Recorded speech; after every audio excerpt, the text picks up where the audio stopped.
Si la Russie venait à couper totalement ses exportations de gaz vers l'Europe, les conséquences seraient massives. L'heure est grave, mais elle n'est plus au constat. Elle est à l'action résolue. À l'heure où je vous parle, les Européens vont dormir dans le froid parce que la société qu'on appelle Gazprom, une société russe qui fournit l'Europe en gaz, le gaz qui permet aux Européens de se chauffer, qui leur permet à leurs usines de tourner pour fabriquer des médicaments, pour fabriquer des voitures, même le gaz qui permet de fabriquer le fusée qu'ils vont bientôt lancer dans les cieux. Cette usine qu'on appelle Gazprom, qui est russe, est tombée en panne pile poil au moment où nous allons rentrer en hiver. Est-elle une coïncidence? Je vous explique. Plus 1 cm3 de gaz russe ne parvient jusqu'à Greifswald, au bord de la Baltique.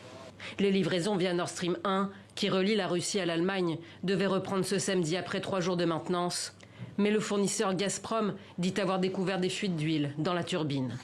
Jusqu'à la réparation des problèmes de fonctionnement, le transport du gaz via Nord Stream est complètement suspendu. Le géant russe assure que la décision est prise pour des raisons de sécurité. Ils l'ont annoncé officiellement sur leur site.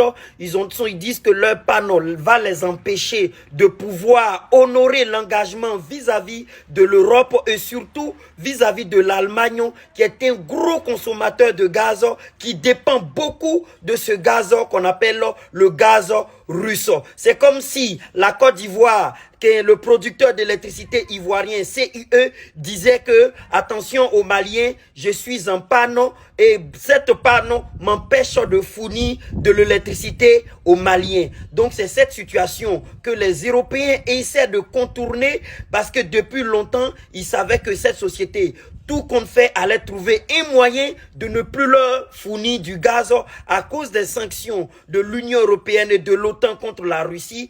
Donc, ils se sont préparés. Les prochains mois et les prochaines années seront difficiles, exigeants même, mais si nous agissons, nous pourrons surmonter le risque de pénurie de gaz cet hiver, atténuer le dérèglement climatique, nous adapter aux effets qui sont déjà irréversibles, mais aussi faire de la transition écologique une opportunité pour l'innovation, pour la croissance, pour l'emploi. À l'heure où je vous parle, l'hiver a commencé, le froid va arriver, le prix de l'électricité va exploser. Un chiffre pour ouvrir ce journal, un record dont on se passerait bien. Pour la première fois, le prix de l'électricité chez nous dépasse les 600 € par mégawattheure. Et voilà qui se reflètera inévitablement sur les factures. L'Union européenne a appelé à ce qu'on économise en électricité parce que le gaz qui permet d'alimenter toute cette industrie européenne va beaucoup manquer. Et malheureusement pour les Européens, leur crainte vient d'être confirmée parce que Gazprom n'a pas dit que attention, on vous donne plus de gaz, mais plutôt attention, nous sommes en panne, on va plus pouvoir vous fournir beaucoup de gaz. J'ai décidé de mettre en œuvre une série de mesures pour changer la façon dont les paiements sont effectués dans les plus brefs délais. Tout d'abord, nous allons commencer par le secteur du gaz, où le gaz fourni aux pays inamicaux sera réglé en roubles. En d'autres termes, nous prévoyons d'abandonner toutes les monnaies indignes de confiance. Les Européens ont fait du stock de gaz.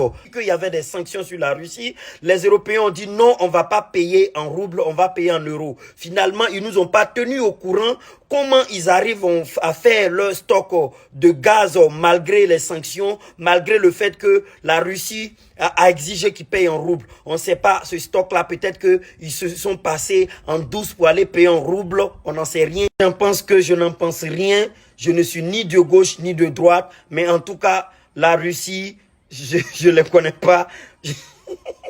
Merci beaucoup. Partagez, likez.